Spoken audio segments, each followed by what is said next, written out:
Good morning, good morning, good morning. Welcome to the Alexandra and Friends podcast today, July 26th. Thank you so much for being here with us again in your home, in your office, in our studio. We really welcome you again, and we have an exciting show today, and we're going to kind of proceed a little bit faster today because we do have a lot to cover. We have a great author that has some great books, and we want to make sure Marshall is watching us somewhere in Costa Rica or in Puerto Rico on the beach. We missed so you, we have Marshall. an exciting day. So let's stop for just a second. Let's do the Pledge of Allegiance, and we'll be right back.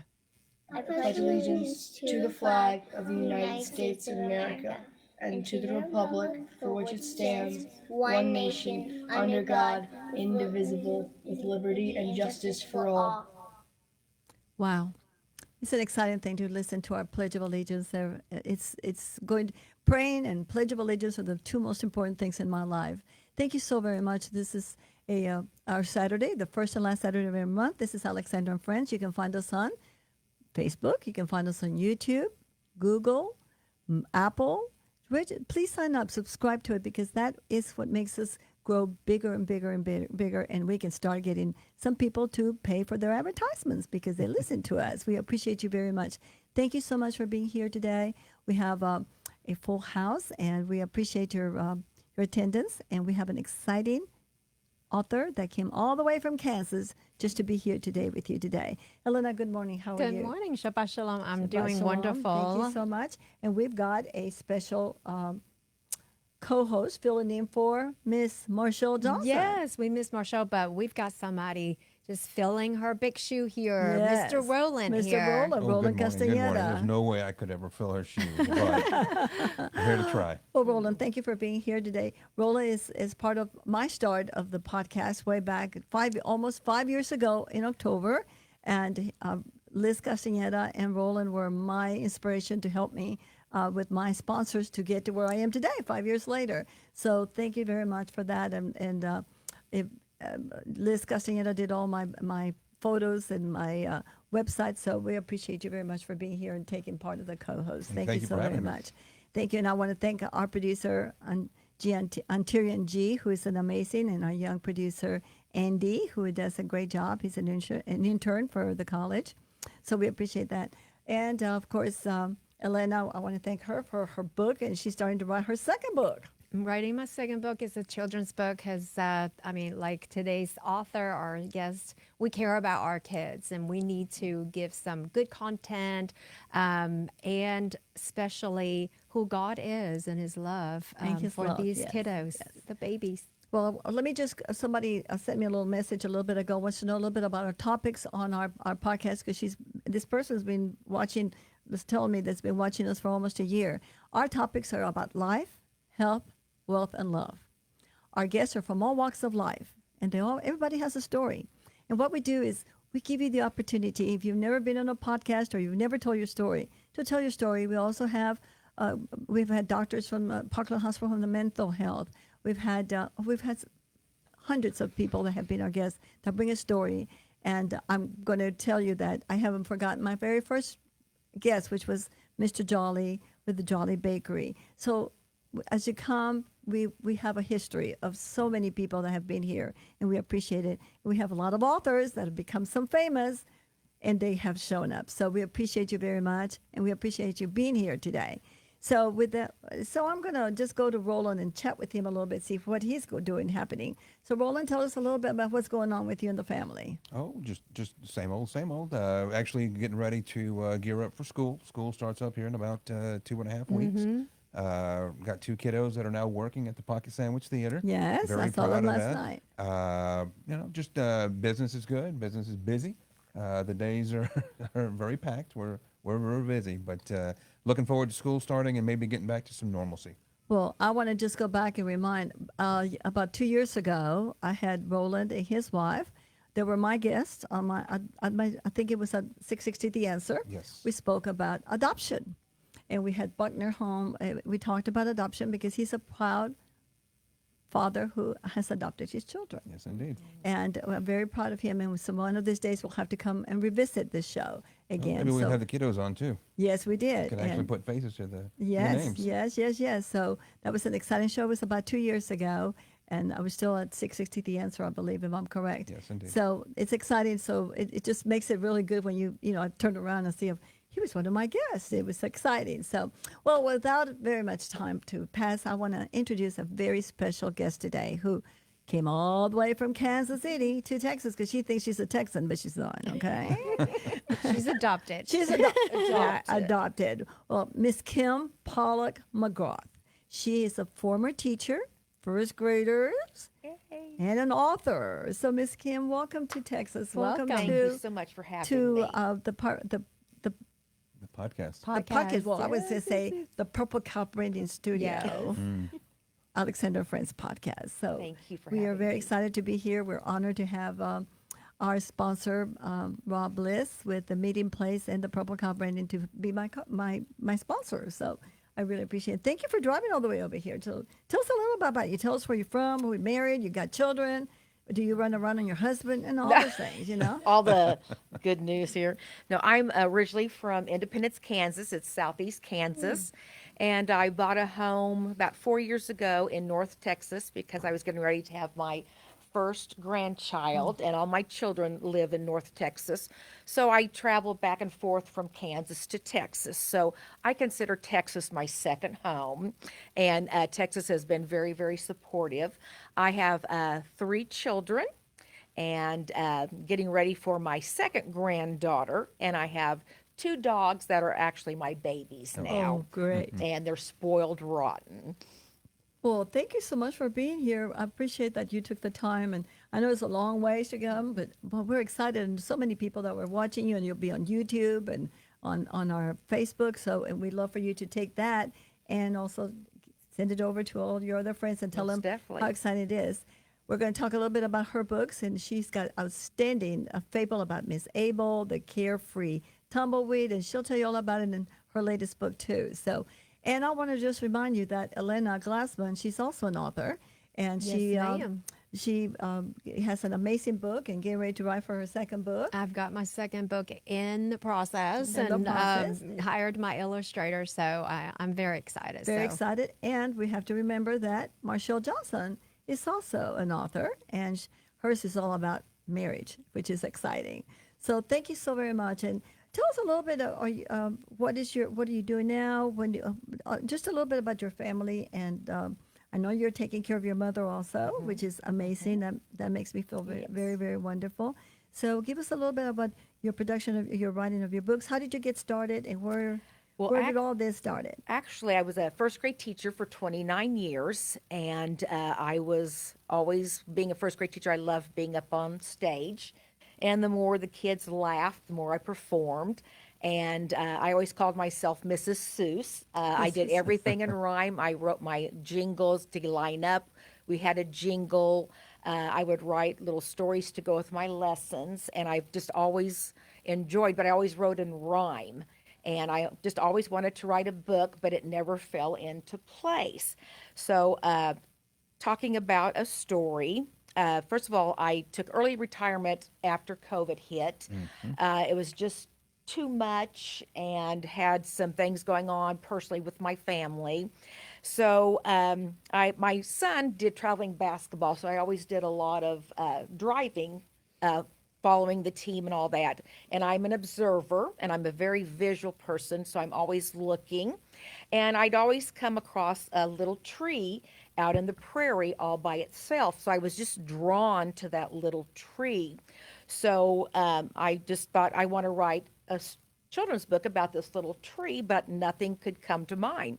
My sister, who's a year older than me, and the rock of the family, and my best friend, ended up getting breast cancer. And so after I decided I wanted to write a book for 3 years, she kept on saying, when are you going to write your book? When are you going to write your book? I'm like, there's nothing. I can't, what do you do about a tree in the prairie by itself?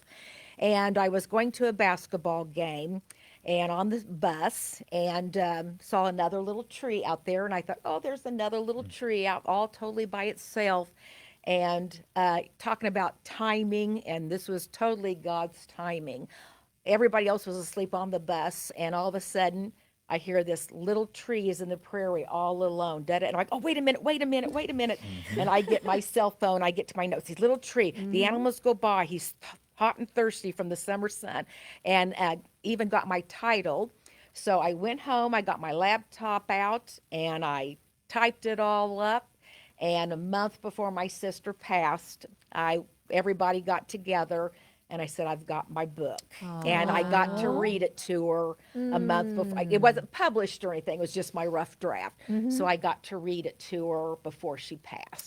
So that was the start. And like I said, I just felt it was God's timing. And a part of my therapy to deal with that, I wrote 4 more books that summer. That's all I did was write. A lot of them have to do with nature. But I just feel like I'm not an author without God. I cannot sit and write without God. I try, and I'm like, oh, I forgot to pray. And with my stories, I'll just be driving and I'll see something and boom, I'll get a story. But I give God all the credit, and he gets credit in my book. But I've got Little Tree Ask Me, and being a teacher, especially a first grade teacher, I try to gear my books to all levels of reading. I have little kids that can't read at all, to kids that can do a pattern, to kids that can sit down and read. So I always, all my books are very, very similar except one. They have a pattern. The kids can say the book. They can read the pattern together. And one of my favorite examples with this one, especially a daycare teacher messaged me, and she said, every day at story time, I say, go pick out a book, and they come and get Little Tree Ask Me. So I'm like, oh, would you video it for me? So she sent me a short video. Somebody was behind her, and there was like 5 little kiddos facing her. And when it came to the part, do you have some water for me? All the little kids would go, do you have some water for me? No. And they would just, so they were able to say that part along with her. So that's how all my books are geared. So Little Tree is hot and thirsty from the summer sun and needs some water desperately. My next one is kind of a series, Little Tree Ask Me, Alone and Lonely. And I think this is probably my best written book. I like the layout of it. I like the sequence of it. Starts out, being in the prairie all alone, and he wants a forever friend.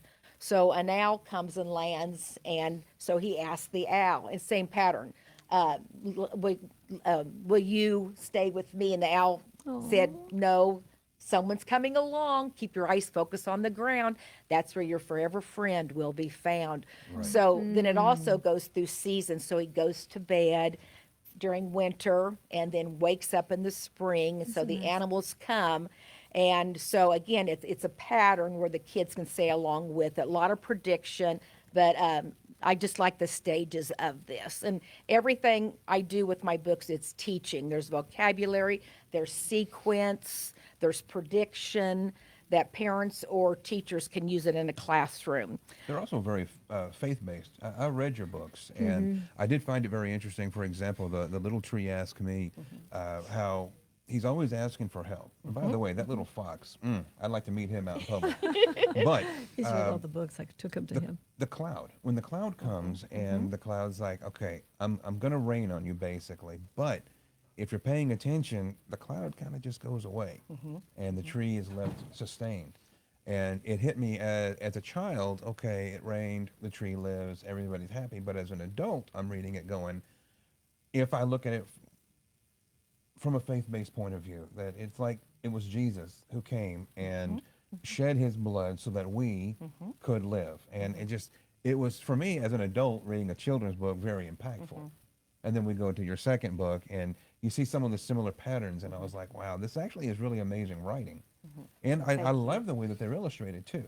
Thank I you. think that, like I said, even reading it from an adult's perspective, you can pick something up. Yeah. Well, it's funny that you said that, because I just thought this book was just a gift from God, and I just thought surely he has a purpose from it.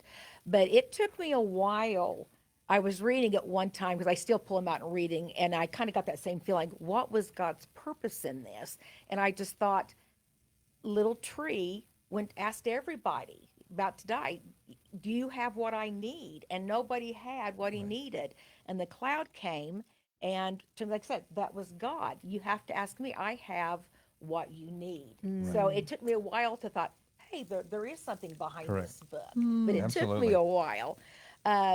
So how long did it take you to write your first book? Like the whole To me, the writing is the easy part. It doesn't take me. I mean, I write it and then I go back and edit it. Before I even write it, though, too, I do a lot of research. I research the animals, uh, what they like to eat, their personalities. Wow. So what I do when write a book, I become the character. So if I'm this animal now, what would I say? If I'm the little tree, how would I be feeling? What would I be saying? So each page and each animal, I step into that character and become it. But I do a lot of research on the animals, the area, like my Carefree Tumbleweed, it's more of the desert. I research desert animals. This one's really cute. This is probably one of my number one sellers. It has a storyline to it. Little Tumbleweed is ready to let go and go explore and just happy and carefree, and all the animals that he runs into are just not kind to him and don't want to have anything to do with him. So they kick him and headbutt him and go on, and he just rolls on happy as can be till the very end. He finds a forever friend, and they're both happy, and they just roll along together, happy and carefree. At the beginning of that book, it does say something about maybe singing along with the chorus. Now, I hope I don't ruin it, because do you know the song that popped into my head when I was reading it was the theme to Rawhide? Rawhide. I was going to see if maybe you could help me. What is the actual theme supposed to sound, or Okay. the chorus supposed to sound like? Now, I do not have a good voice, but I chose, if I want to participate in my own stories, I have to do it. So bear with me. But it's, he's rolling, rolling, rolling. He's rolling without a break. He's rolling, rolling, rolling. He rolled into a snake. And the There kids it go, is. snake. Excellent. Oh, Yeah, wow. so they get to do Excellent. the rolling part and sing along You with can it. imagine with a name like Roland, ever since I was a child, all that I've ever heard is either lyrics from the theme to Rawhide or Proud Mary. It's like all that I ever hear is rolling, rolling, rolling. And I'm like, yeah, that's not as original as you might think. I don't mind Proud Mary so much, though. That's a lot of fun. Yeah. And like I said, this one, kind of has that endurance. Even though little Tumbleweed was brushed aside and he was put down and leave me alone, he kept, enduring and going on and didn't give up. Right. So you just, push through things when people aren't kind to you and all this. My hardest book, I think, was A Fable about Miss Sable. And this is based on the survival of the first monkey into space. See, this one was my favorite. That was his favorite. I took them to him so he could read them yeah. before that.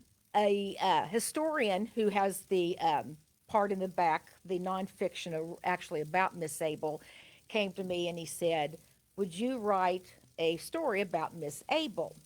And she's from our hometown in Independence, Kansas. And right next door is this big cement wall that Mickey Mantle played the first game of baseball. Will you put that in there too in a story? I'm like, oh, this will be easy. Oh, it was so hard. How could I? So I tried different ways. Baseball's dropping from the sky and all this stuff. So again, I stopped. I did some research, and one of the actual sayings with the research was that when Miss Able, and it was Miss Baker too, but I didn't include her, when they detached from the spaceship or the rocket, people thought it looked like the brightest shooting star Right. Wow. passing by. So I thought, okay, shooting stars. I'm going to base it as a shooting star. So we included the lights and the baseball, and it actually was said that Mickey Mantle hit a baseball over the big cement wall and went into Monkey Island where she lived. So it started out with the baseball with flame being a shooting star, and then we talked about, a lot of questions. The lights went out. Boys and girls, why did the lights go out? Right. And then some of them will get it. Well, it was end of baseball season. Right. You're right. And so then she's laying there, and then she notices the stars up in the sky, and so she sees some shooting stars. Then NASA comes, and her dream, this is about dreaming too, her dream was to go into space and be the brightest shooting star ever. And all of my books, I try to have an ending where I even do it. I want to stand up and they did it. They did it. Hurrah. Yeah. And when I was done with this, I thought it's not the ending I want. I'm just not there yet. And then it clicked, and it was like she couldn't believe it. Her dream had come true. Miss Abel, the shooting star that everyone knew. Wow. So now everybody knows about Miss Abel. It was a good story. I love the fact that she recognized the fact that she became the very thing that she was looking at. And I love that they put the pictures of the actual Miss Abel in there. And cause she has this look, and she's looking at the camera like, I did something that you're never going to get to do. And you can just see an understanding. It's an incredible picture. Yeah, well, thank you. So, thank Kim, you. how old is your grandbaby now? She is 3. Okay, so Yes. you've been reading these to her. Oh, yes, Which yes. book is her favorite? I think probably that age group, the little tree. A lot of the daycares and Montessori schools that I go to, they'll buy them and they'll just say, boys and girls, what's our favorite? So I think like 3-year-olds and stuff with this little tree. Okay. I have, when I go to schools that I've been before, somebody will say, oh, the monkey book is my favorite. Aw. So I really, and parents send me notes, they send me pictures. That is On this fabulous. one, one parent sent me a little picture saying, my daughter's so sad because little tree's all alone. Aw. So I get a lot of good feedback from all of my books, and parents are really supportive. That's amazing. Kim, I'm gonna interrupt you for a second, but I look at this when I was reading the books after I took them to you. I also read, maybe I identified, in the seniors would love this also, seniors in the senior homes, because this little tree asked me alone and lonely. A lot of the seniors are lonely and alone, and I much think so. the way you write it, you ask these little questions and you answer them, and I thought, and it's easy to read, and I think it's a happy book. And I thought that would be something that you would introduce to some of the retirement centers. Absolutely. Because they are, Good idea. To me, it's carefree. It's just little questions because I can tell you, I visit a lot of the senior homes, and one of the things, the first thing they tell you, I'm so lonely, I'm so alone, and I think we have some guests here that visit with me sometimes. But this alone and lonely, and he's asking for friends. And I thought this would be so good to take to some of the Well, of course. to the senior centers and let them enjoy, because the illustration is beautiful. But you see the tears, and then you see the questions. They'll ask you the questions. So I was taken back, but not just for children, but I think for adults too. Absolutely. What do you think, Roland? Well, the thing is that while there is a recurring theme, one thing that probably gets overlooked is, yes, the little tree gets the water, or the little tree gets the little sprout for the friend. But on the flip side of that is the tree is also something for the sprout.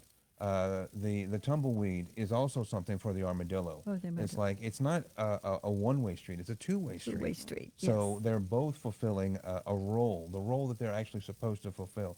The characters that they come across in the story, they're fulfilling their role, which is why they always have to say, no, I cannot do this thing for you. But the one that is supposed to do that thing, on the flip side, the tumbleweed and the tree are also fulfilling a role without really realizing they're doing so.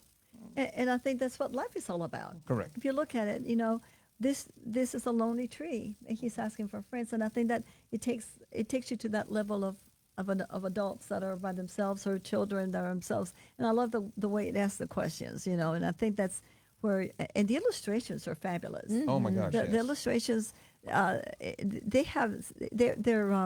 I love the tree and his eyes. It just has, the illustration is so powerful, and those eyes are sad or happy. And Well, also, if you look at the way that one's illustrated, there's a beginning, a middle, and an end. an And end. the sky, if I'm not mistaken, the sky will also take on the course of the morning, course, afternoon, yes, and evening. yes. And I thought that if you're not paying attention, you might miss it. But I thought that was a nice little touch. And I also noticed that it goes to sleep. Correct. Sweet dreams, forever friends, and that's the end. And it brought tears to my eyes. So I felt like he couldn't sleep at night Mm-hmm. because of the nocturnal animals coming, and he didn't want to miss any of He them. didn't wanna But miss now anybody. he can sleep, and Yeah. if they come by, that's okay. Yes. But one thing I like about this, I was at a book festival in southern Texas, and we had story time. So I read this one, and I had probably some 12-year-olds and all this, and some adults who had a good group. And as I read it, I try to ask questions too. And one of them, the part where it says, "Can it?" When he sees the little sprout, "Can it be? You look just like me." And I asked the kids, I said, "Why is little tree so excited?" And one of the older kids said, "Because there's no trees around him. He Right. didn't know what another tree Another looked tree like." looked like, yes. And I thought, you're right. That's why he's so excited. Oh, your books are precious, and I love the illustration. And oh wow, I was excited to take them to Roland to read because he reads everything that he can get his hands on. And I thought, who can give us a better Well, feedback? there's a difference between reading and understanding. And understand that. Well, that's true. Well, Kim, you have just poured your heart and soul into these books, and the children's love them, and I can see them going all over the country. That kids are just read it over and over and be impacted. And I wanted to hear what advice you would have to our audience. And I myself am in the process of publishing my children's book. What advice you would share with others that you wish someone would have told you as you were in that process of publishing your children's book? Probably the main thing is not to rush. My first book, I actually redid it because actually my second book too. It was more not the illustrations. I wanted to add footprints in it so the kids can actually see the footprints of the animals. So we kind of redid that. That was more my second book. This one I totally redid, not the story, but the illustrations, because I was so excited, and I was excited for this book. And it was a wonderful, wonderful illustrator, but it just wasn't what I was really looking for, so I really didn't promote it. So this gal, Caitlin, right here, Palmer, who's wonderful, she took it. I said, let's just redo the illustrations because I like your look. And she has the same vision as I do. She shares her ideas. We work very well together, and my new author, we work well together. And now this was one of my favorite books too now. So I would just say, take your time. Don't accept things if in your gut, if you feel like this is. If it doesn't feel here. Yeah, and I didn't want to, hurt anybody's feelings. And now I'm just like, no, we have to have the same vision on the illustration. It's Yes. more the illustrations. Yes. We have to have the same vision. I think a little bit more color. And if you get the right illustrator, you do end up usually seeing the same vision. Yes. But I'm not afraid because I thought it's my book. I have to have it. And if getting a rough draft, I usually get 3 rough drafts because no, Yeah. let's add this, let's change this. So it's to me about a year process to get it right Yeah. and get it exactly, because your name's on it, the illustrator's name's is on on it, there. and I don't want to say not with the story or whatever. And that's why I tell my illustrator, you have to be proud. These are your illustrators. You're the Right. one that makes the book come alive. Right. So you have to be happy with what you're producing also. We're a team. Yes, Kim, it's huge So partnership. just take your time. I also go, being a teacher, I have before I produce it, the teachers read it. I go to classes and read it to get the kids' input. Okay. So I do a lot of stuff before I actually Have the publish it. final- Have the And final. get feedback from Yeah. teachers, from parents, from kids, because I want it to That's be right. good. Yes. I love this particular one, the coyote singing. I thought that was, in my head, what song was he singing? But the way you have the notes, you just, everything is so entailed. You see the coyote absolutely. singing, and to the tumbleweed. I like how she rhymed the coyote. I- The way that she rhymed that was yes, very well especially the done. bushy tail of he rolled down the trail. I thought that was, to me, a book has got to have a heart.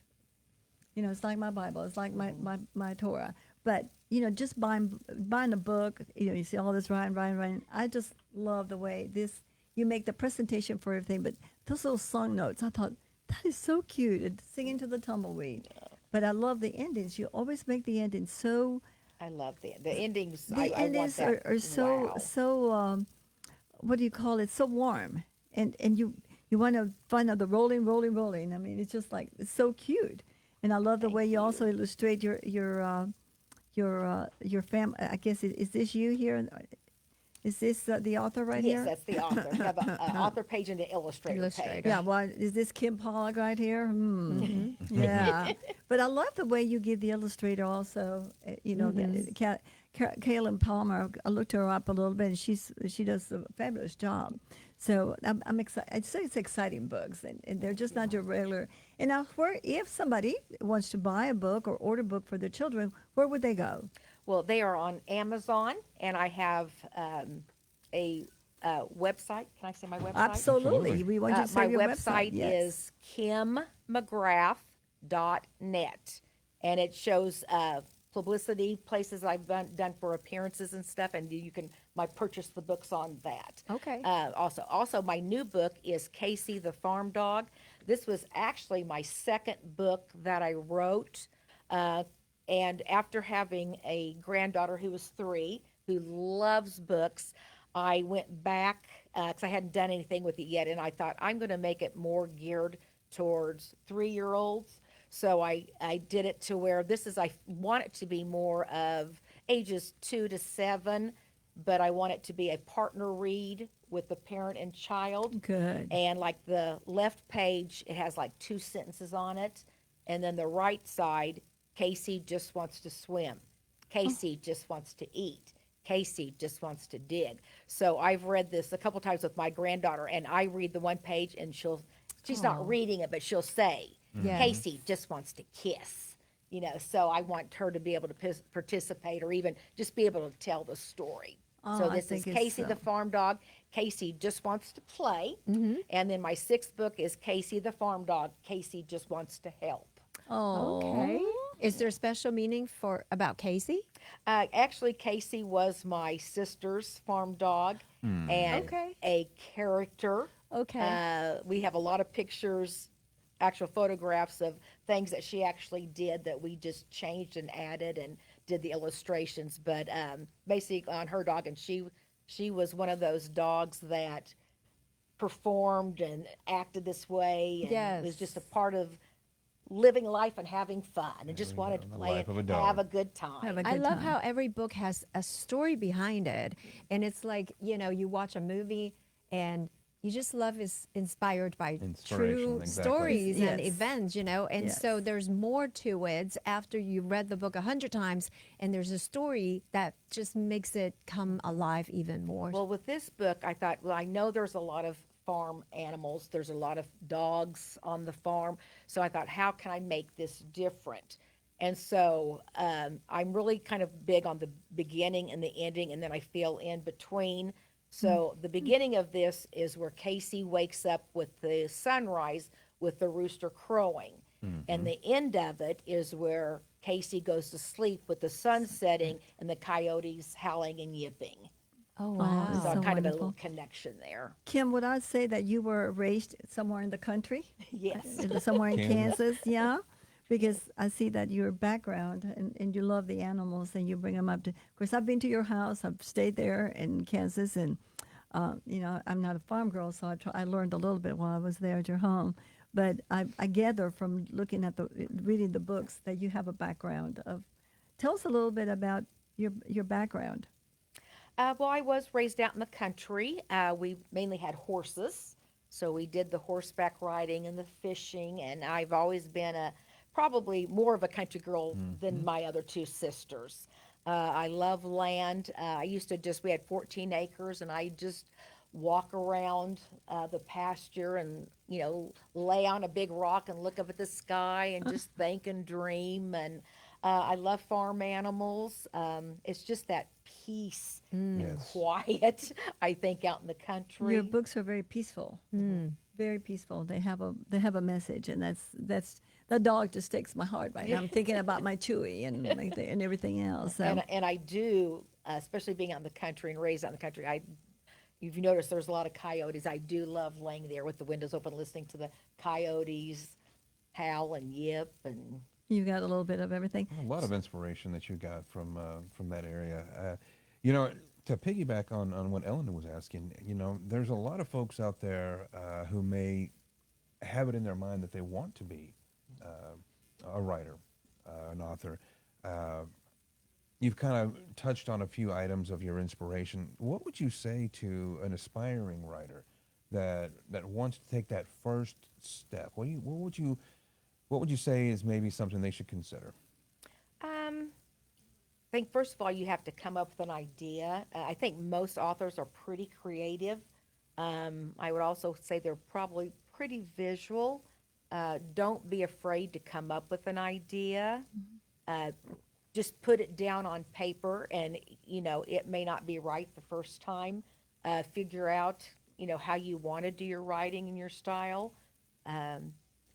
Like with me, I just like take a picture, and like one of the ideas I have, there's a field across where I used to teach, and there had a bunch of cows there, and we had the playground there. So one day all the cows came over, and they had their heads sticking over the fence, and it looked like they were watching the kids play. And so my idea was like, oh, there's a children's books. The kids go in, the cows come over, they play on the equipment, they get stuck through the tunnel and all this. So it's just taking something and getting an idea, or where can I take this? Find something in nature or an old story. Just being creative and just putting it down and see what you come up with. One thing that I did at the end of my year with my students was author illustrator. So they all had to we talked about authors and illustrators. This took about 2 months. They had to come up with a picture, and then we put them down, and everybody picked a picture, and I put their name on it that person was the illustrator. So then they had to take that picture and write a story about it. And it was hard for them at first. They're like, but that's my picture. But I'm the author, but those aren't my pictures. That's the illustrator. So I had them just write a story, and then I'd bring them up one at a time, and I would take their story, and then I would retype it, and I would like guide them. Well, where are they going? They're going up the big hill. Well, what do they do when they get up the big hill? What are they seeing? So I guided the kids, and they came up with answers. And then I typed it all up, and we made a book out of it. And very, very impressed with how it turned out. So even a little first grader can take a little idea with guidance and come up with a really cute story. And they would go read it to the principal and their kindergarten teacher. And, every year I'm just like, I was impressed with with my guidance, what they could come up with. Yes. Let's just take a little break. You're listening to Alexandra and Friends. We are on Facebook. We are on YouTube. And we meet the first and last Saturday of every month in our studio to record. Our next guest will be coming up. Will be Chief McCoy on August the 2nd. We hope to see you here. Welcome to... Show. Oh, it's going to be a great show. So I thought I'd kind of bring you back to, we are on Facebook, and we are on YouTube, which is really our biggest station to look at. So please give us a little thank you and give us a good report. So anyway, coming back to Kim. Yes, I want to know, do you have a publisher helping you with I publishing? self-publish through Amazon. Okay. And it's worked for me so far. So you did all the formatting yourself and then work on Amazon. Luckily, it's kind of like a car. I don't do anything with the car. I just drive it. That's what I feel like with books. I write the stories, and I've been blessed with my illustrators.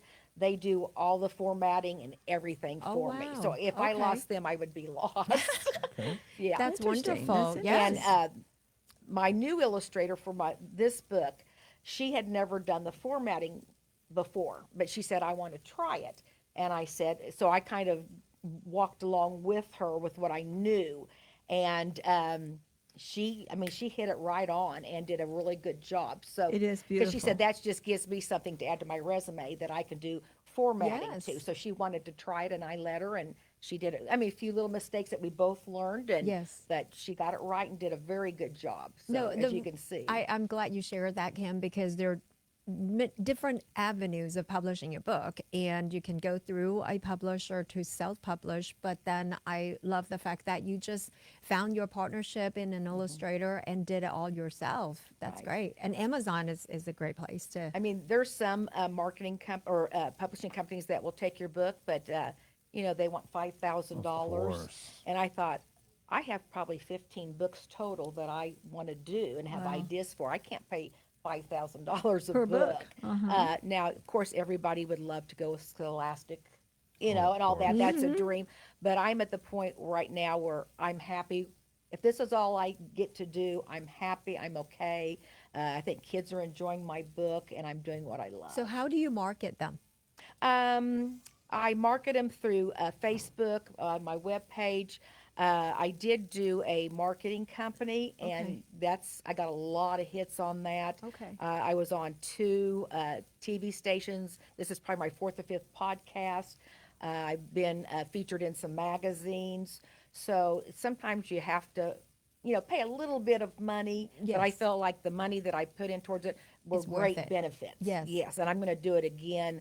I think with Little Tree Asked Me Alone and Lonely. I'm going to market this because you can only market one book at a time. Okay. So I think I'm going to do this one. Oh, awesome. Now, you just were in Austin for a book conference, is that correct? Yes. And tell us a little bit about that. Well, it because was a book festival. book festival. And I was, let's see, there were 30 there, and there was like 120 that submitted, and they picked 30 authors. So Oh, I was wow. one of the One of the authors. 30. So Incredible. I felt very excited. Wonderful, wonderful people, all authors of Texas, and there were some children's author and fiction and nonfiction. And it's just amazing, kind of like how everybody said, you just being together for 2 days, you just become a family. And we all supported each other. We switched books. I probably sold about 20 books, which is okay. I passed out a lot of business cards because I realized when you go to a book festival, you just cannot afford to buy everybody's book. Right. So passed out a lot of business cards and got a lot of ideas from other authors, and we all shared ideas and supported each other when they had time to read part read of the their part. book. What's the cost of your book? They're Generally? $10 each. $10 each. Oh, wow, that's very That's good. extremely reasonable. Very reasonable. Very reasonable. So, what would you say was your favorite book when you were growing up? Because I was teased the other day, and I was told that I was born in the 1900s, which makes it sound like I'm super old, which I'm not. But I still remember, Where the Wild Things Are, all the All Dr. those. Seuss books. What would you say was your favorite one growing up? That's really hard to say, but I would, like I said, probably Dr. Seuss books because I feel like the rhyming just connected with me, and there are so many. And like when we had Dr. Seuss Day at school, I'd always, pull the books out, but that's something we always had a collection of. The other ones, you could just get at Scholastic Book Fair or check out the library. But I always had the collection of Dr. Seuss books and still do, and have them for my grandkids. So those were special. There's so many good, wonderful authors. I probably spent more money at the Scholastic Book Fairs buying books. A lot of wonderful authors and illustrators. So but I would probably say Dr. Seuss is my favorite. That's No, I love all books. What about you, Elena? Which one was your favorite book when you were growing up? Oh gosh. You know what? I would say fast forward with our kids because we homeschooled for 16 years. And read aloud is huge in our family. And I think we sat around and read as a family till they were like preteens because it is a time that families get to, come together. And Dad works all day, and he's like, "What did I miss? Y'all, we're doing school and fun field trips." And so we just lay in bed and read books. And I remember reading over and over those books with the kids and the illustrations. And they never get tired of the same story. same story. They have them Right. memorized, and even though they can't quite read those words yet, they remember the stories. And there's something I don't remember. There one of the I can't remember the name of it, but there was a little rabbit that got out of the cage or the got away from the mom, and my son Matthew would be so sad. And they got away. I said, no. He mom finds him at the end. But and it's just they get so attached with those stories. And there's this, and I think the bonding with the family time, it's so special and precious. And so I really encourage, and even right now, they're older, and there are times that we sit around and read together and just reflect on what we're reading and share about, what the Lord has a message for us. So I love how precious those messages that you instill in those books, because we often get discouraged about how the world gives evil to children, but we need more authors like you, Kim, and your books to give just wholesome and God messages to our children. It's interesting that you say that, because one of my questions was going to be, I mean, you're writing children's books, and I'm sure obviously adults are reading them too, and for their children. In the world that we live in today, there are a lot of folks that'll find fault in just about anything they possibly can. Have you ever gotten any negative feedback about your books? That's a good question. I hate to say it, but I haven't. That's good. No, That's that's a good wonderful. thing. That's a good thing. wonderful. It speaks volumes to what Eleanor was saying about how precious and pure your work is, and the stories that it tells. And it's interesting. Also, you were mentioning the story about the rabbit. It all of a sudden popped in my head, the Velveteen The Rabbit. Velveteen Rabbit. I haven't read that story in years, but it's one of Yep. those stories that Love sticks That was with one you. of our Yes. books. So- Love Yes. that. That was one of the books. We had a question from one of the gentlemen that's here. He asked the question, how do you get the children involved in reading? How do you get the children involved good in question. reading? Which was a very good question. And I think the parents need to get them involved by sitting down and reading. In my Rotary Club that we have, we read a book every month, and we come back to the Rotary meeting and we talk about that. What, like right now, we've got a book on what's our special word that we learn from that book. But I think that's so important, and that we sit down with the children or with adults. I like to just go to the VA now and sit down. So I go to the VA and sit down and read these books to them, because I see the dog and I see the cat and I see the tree, and these are everyday items that you see in your life, and I think it brings a little bit of joy. And it looks like the dog is smiling and the cow is. My mother. Let me tell you, when I came to this studio here, what caught my attention was the cow.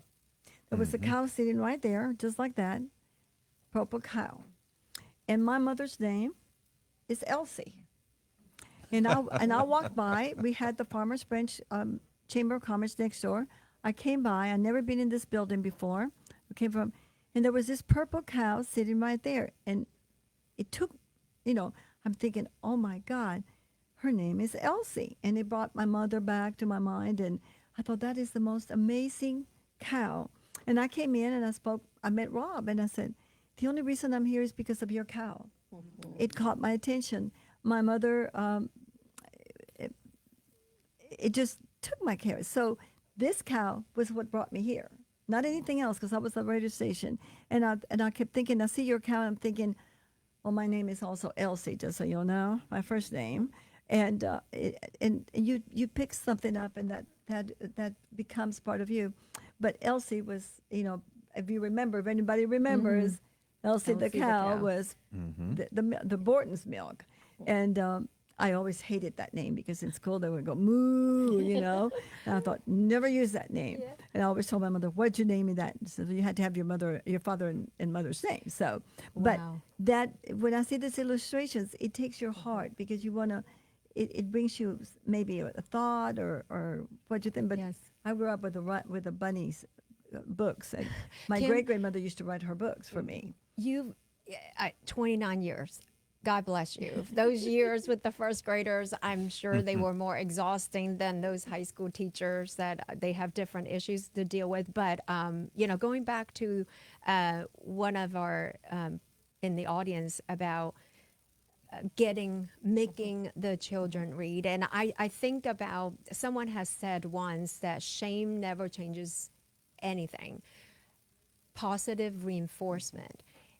Because when we read as a family, there is something that feels good together, even though they, when they get older, they might be reluctant. It's like, oh, we don't want to do it, but coming together. So I want you to share something about positive reinforcement, about reading, about your teaching days with the first graders, and how that could impact them with that. Well, first of all, knowing your students, I would never call on a student to read a page where I knew they couldn't read the page. Excellent. I wouldn't do that to them. If there's a page where there's one sentence, then I'm going to call on the student that struggles a little bit, and they can read it and they feel confident, and I give them the praise. We do a lot of partner reading, things like that.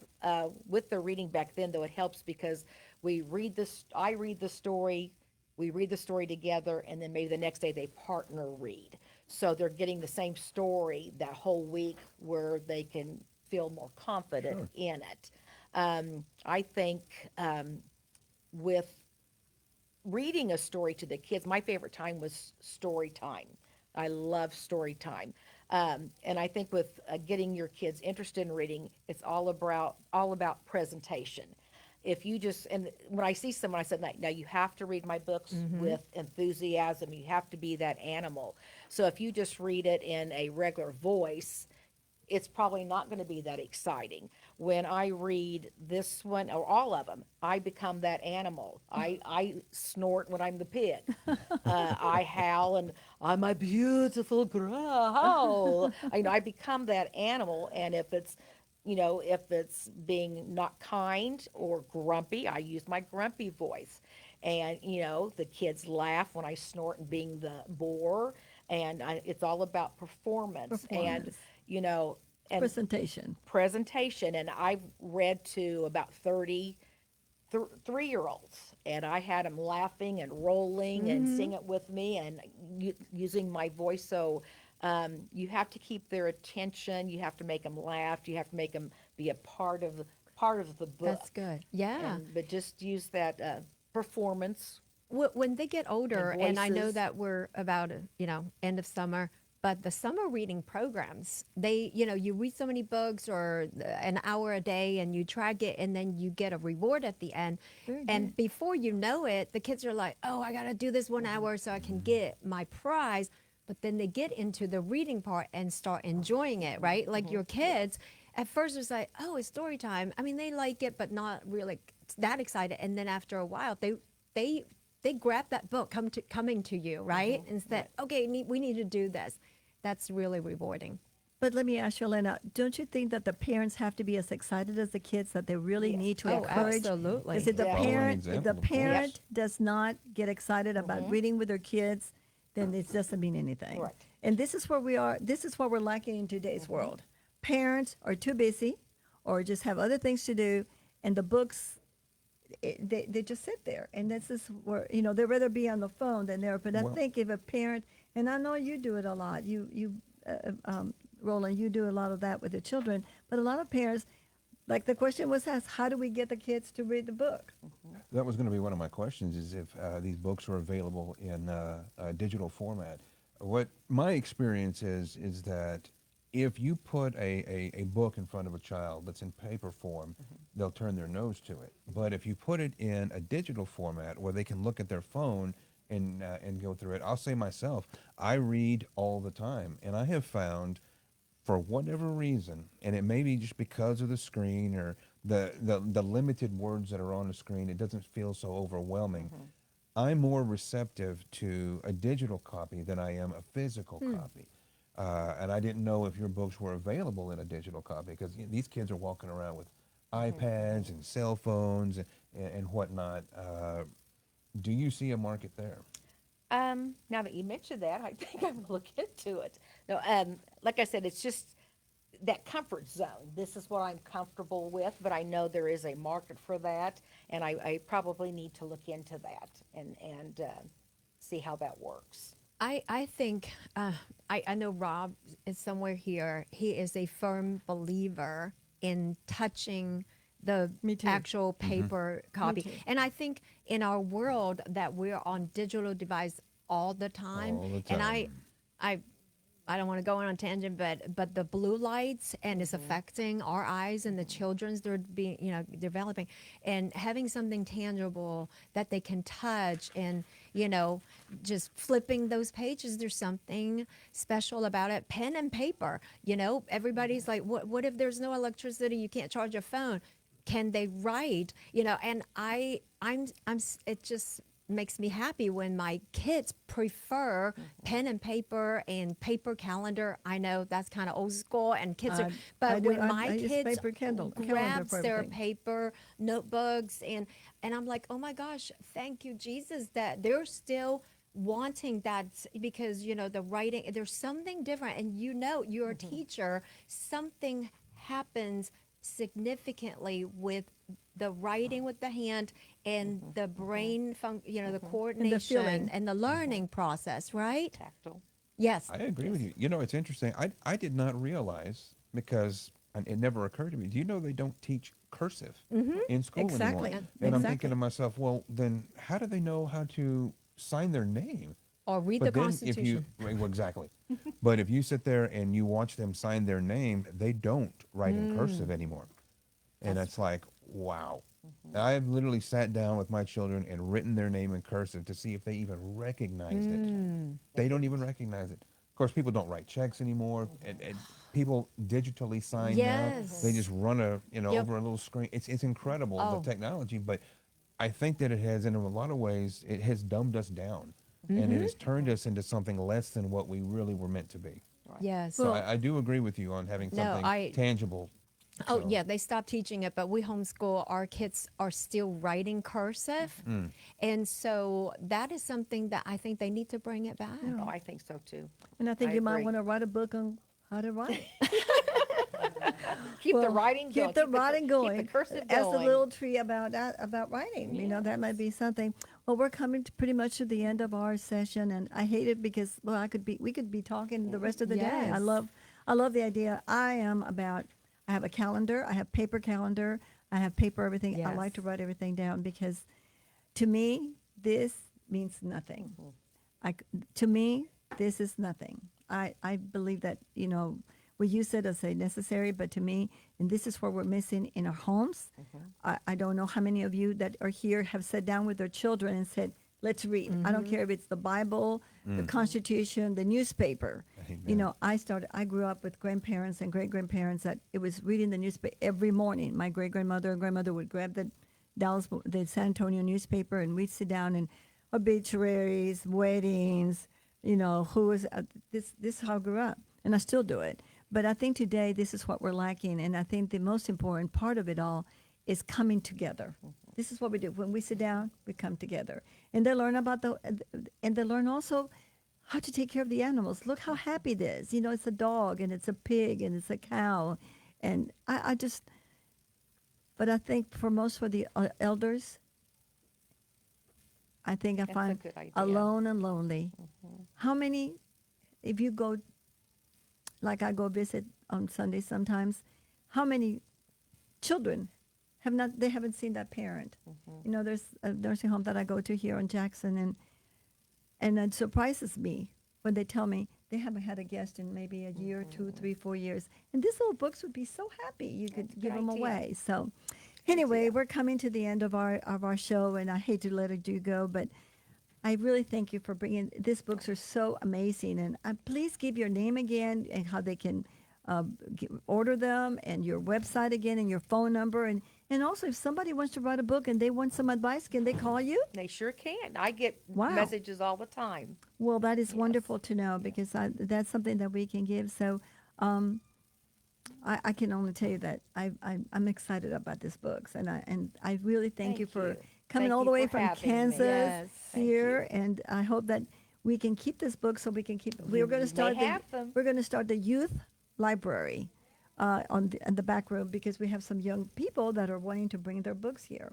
So I thought this would be so special. I would be So honored. leave us with something exciting as we close the show. What do you want to tell our guests and our listeners? What would you like to tell them? Well, thank you for having me. I think reading, if it's an adult book, fiction or nonfiction, children's book, reading is so important. It can take you to places that you never dreamed of. Books are everywhere. Books just teach you. Books keep your mind sharp and going, teaches you vocabulary. And it's nice walking by or seeing somebody lay out by the pool reading a book. There's just a good feel about somebody That's right. having a book in their hand reading. So find an author that you like. There's a lot of book clubs. There's a lot of, I need a book. What's your favorite book? Share different ideas and just enjoy what some very talented people have been able to create and come up with. And enjoy life and be kind to everyone. Well, and I want to mention at the meeting place, we have a library and we have hundreds of books. And we invite you to come here and you can sit down and read a book. You don't have to pay. We have the library books right there, little cards. You can have a card and come and read books. And we invite you to come. I think this is why I love this place right here, because you come in, you have people reading and writing. And it's the passion of me that's what we were created for, you know. So I have really appreciate your taking the time and giving us the opportunity to be able to look at the tumbleweed and the tree. I love the tree. This tree just made me cry the other day because it just took my heart, because I kept thinking, yeah, he's right. He's so lonely out there, and who's going to come and be his guest? I started reading it, so.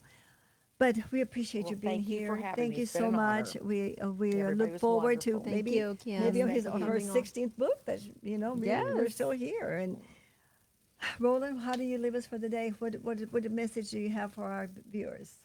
Oh, well, I think y'all covered everything. I just basically, this week we lost some pretty big names out there.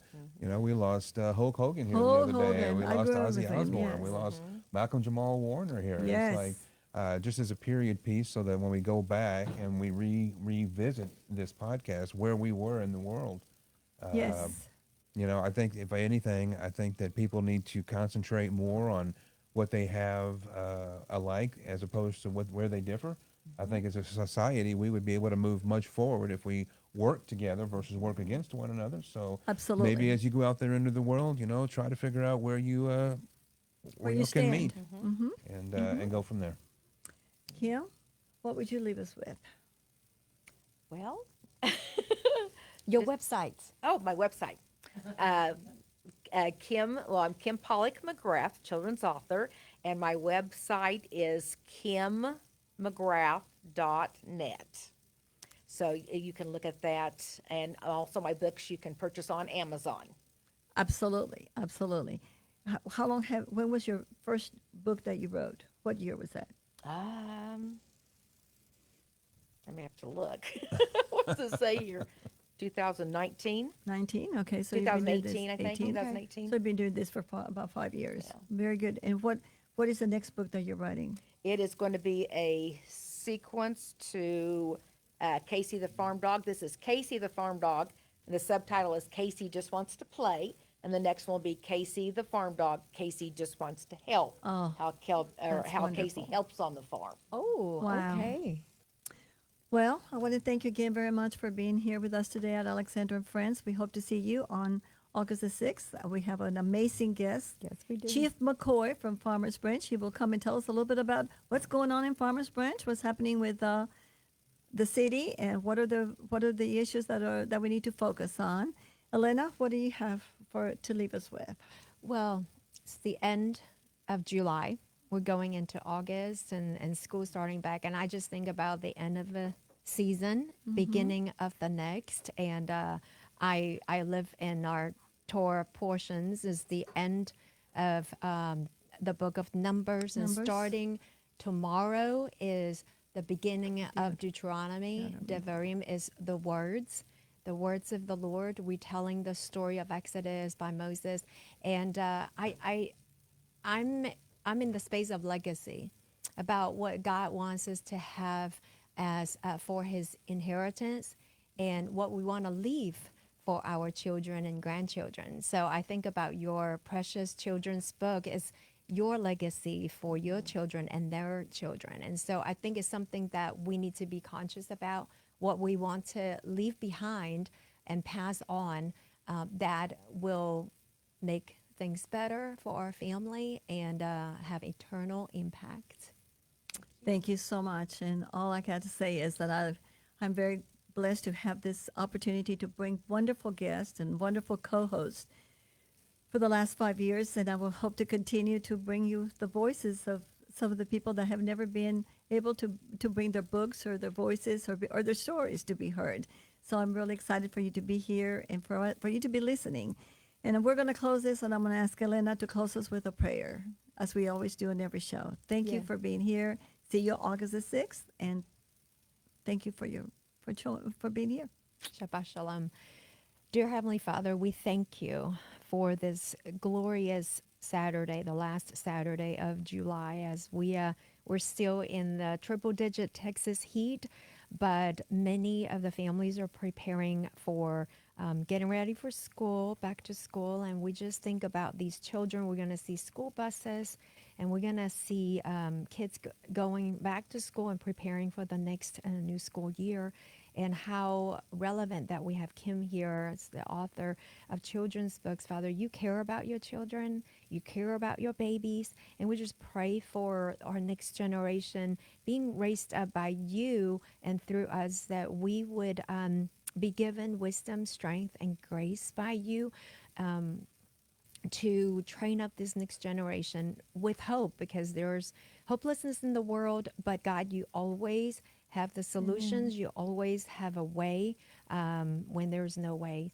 And Father, we just thank you for our guest, Kim, for her pouring her talents and gifts into these books, and the wisdom and experience that she has shared, that would be seeds to the listeners, that would be inspired to write books or projects or things that they didn't think that they could do, but they would be encouraged to start those projects, to see them through, just like Kim has done, that her sister's legacy lives on through her books. And we just love you, Lord. We just thank you for the upcoming new month and new months, new season, that you are with us, you go before us, you bless us as we go forth. And it's in Jesus' name we pray. Amen. Shalom, Shabbat.